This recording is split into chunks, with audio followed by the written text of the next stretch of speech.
안녕하세요. 처음 강의를 하게 된 게 뭐냐면 통분하기입니다. 통분하기. 통분하기가 왜 중요하냐면 이과생들 같은 경우에는 이미 통분하기는 잘해요.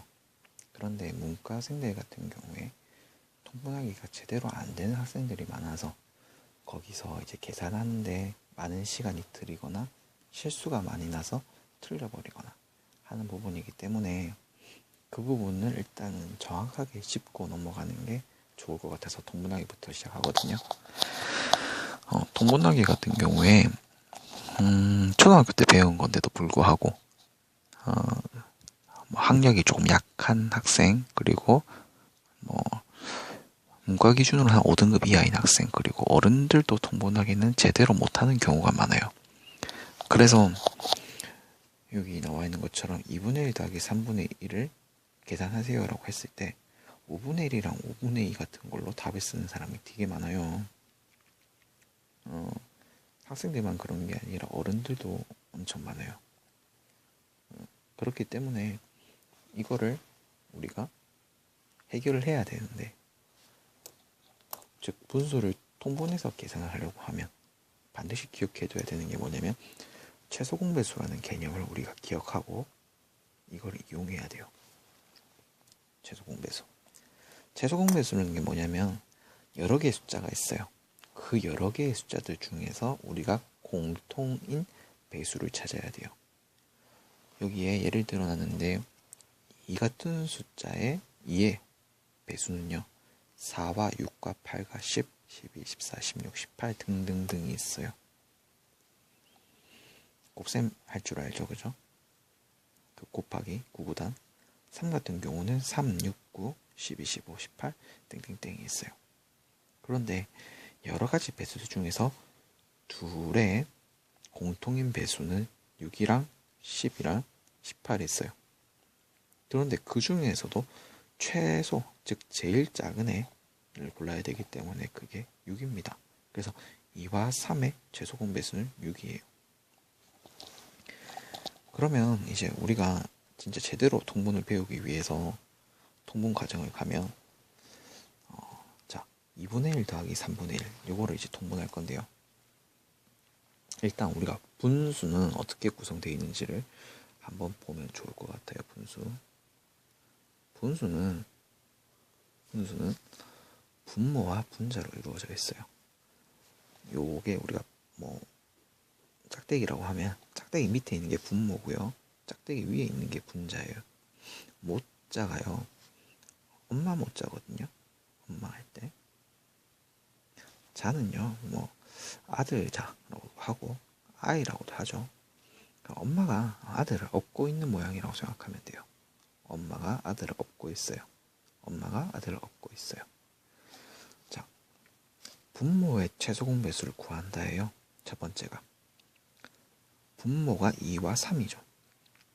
2와 3에서 최소 공배수를 구합니다. 아까 전에 구했어요. 그죠? 6이라고. 그래서 6분의 어떻게로 일단 모양을 맞춰둡니다.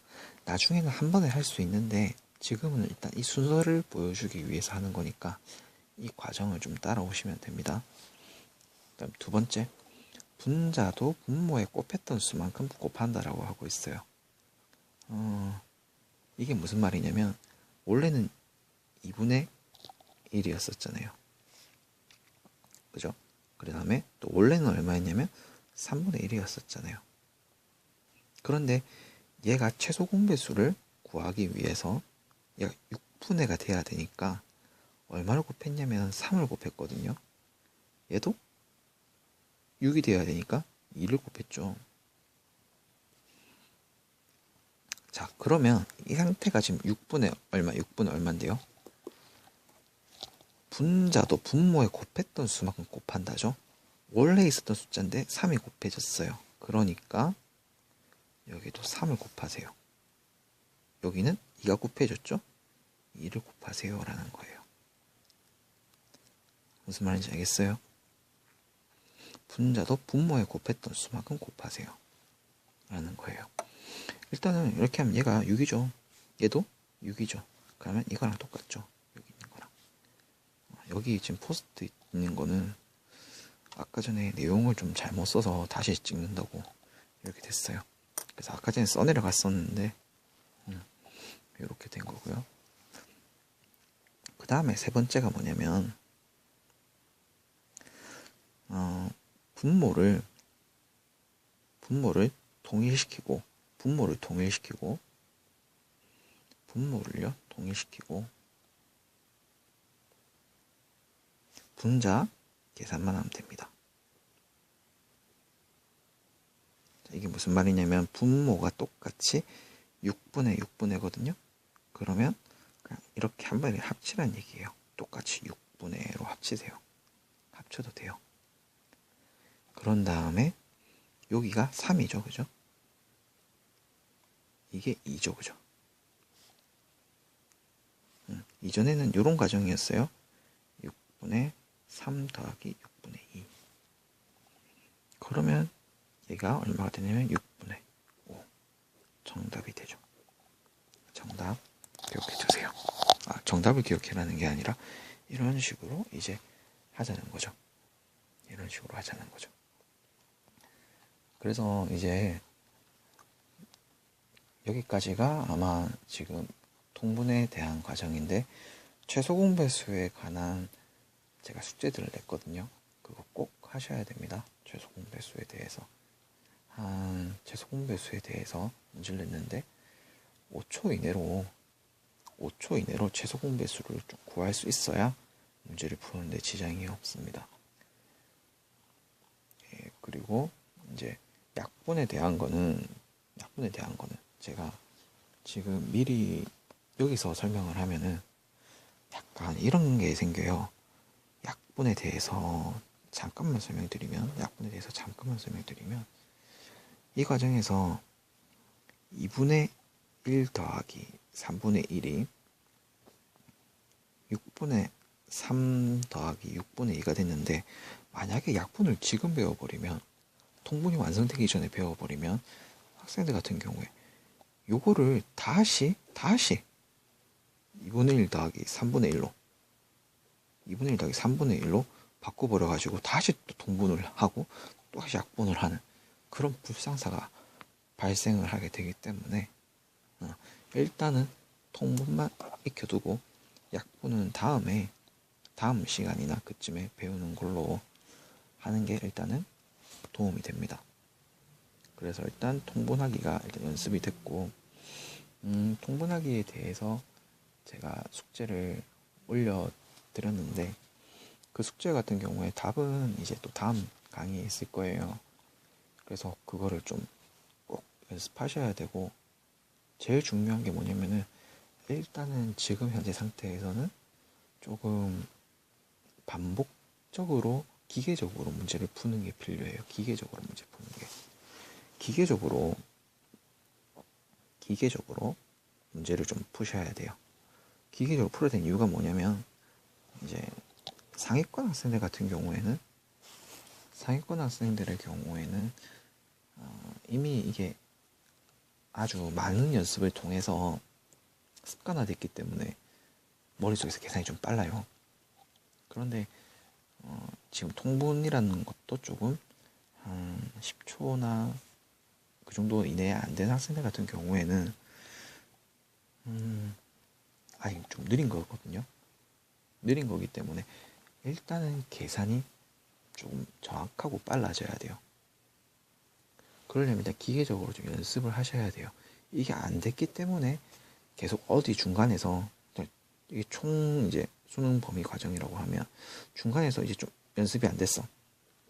그 다음에 또 연습이 안 됐어. 근데 이게 조금씩 쌓이다 보면 점점 안 되는 부분이 쌓여가거든요. 그러다 보면 이제 여기서 이제 딱 단절이 되는 거야. 이제 여기서부터 이제 절대 못 가가 되는 거야. 그렇기 때문에 여기가 지금 빠졌으면 여기를 지금 이제 이어줘야 돼요. 이어줘야 돼.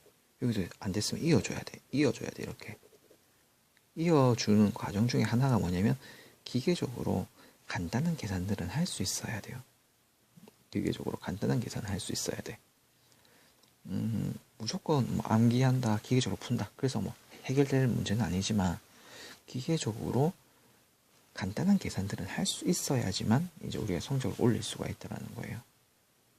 여태까지 뭐 조금 귀찮다고 안 하고, 뭐 손 아프다고, 이미 아니까 그냥 암산을 대충 하지. 이런 것 때문에 지금 현재 성적이 만들어진 거기 때문에 조금 기계적으로 이 정도는 좀 해야 된다는 거죠. 앞으로도 기계적으로 반복해라는 부분이 몇 번 나와요. 그게 제가 그렇게 얘기하는 이유는 중하위권 학생들 같은 경우에 이걸 기계적으로 해결은 못했기 때문에 여기서 많이 틀려버린 경우를 많이 봤기 때문에 제가 어떤 부분에 대해서는 기계적으로 많이 풀어라는 얘기를 할 거예요, 앞으로도. 그래서 그런 거는 꼭 반드시 해주시면 확실히 성적에 그 상향되는 것을 우리가 볼 수 있을 것입니다. 그러면 이걸로 통분에 대한 강의는 일단 마치고요. 연습 문제에 대해서는 제가 좀 더 강의를 그러니까 동영상으로 강의 올릴지 아니면 그냥 이제 글로 답을 써서 올릴지는 조금 있어 봐야 할 것 같은데, 일단은 지금 이 과정을 반드시 복습을 해주시고 그 다음 올린 통분 복습하기 그걸 좀 봐주셔야 할 것 같아요. 왜냐면 통분 복습하기는 지금 이제 우리가 숫자로 이거를 봤는데, 그죠? 숫자로 봤는데 이제 문자로 보게 될 수도 있거든요. 통분하는 과정을. 그럼 거기에 대한 내용이 담겨 있습니다. 거기서 약간 우리가 처음 생소하게 보는 개념도 있을 거고 그런 거기 때문에 꼭 이 내용을 지금 이제 숙제한 다음에 다음 걸 봐주시면 감사하겠습니다.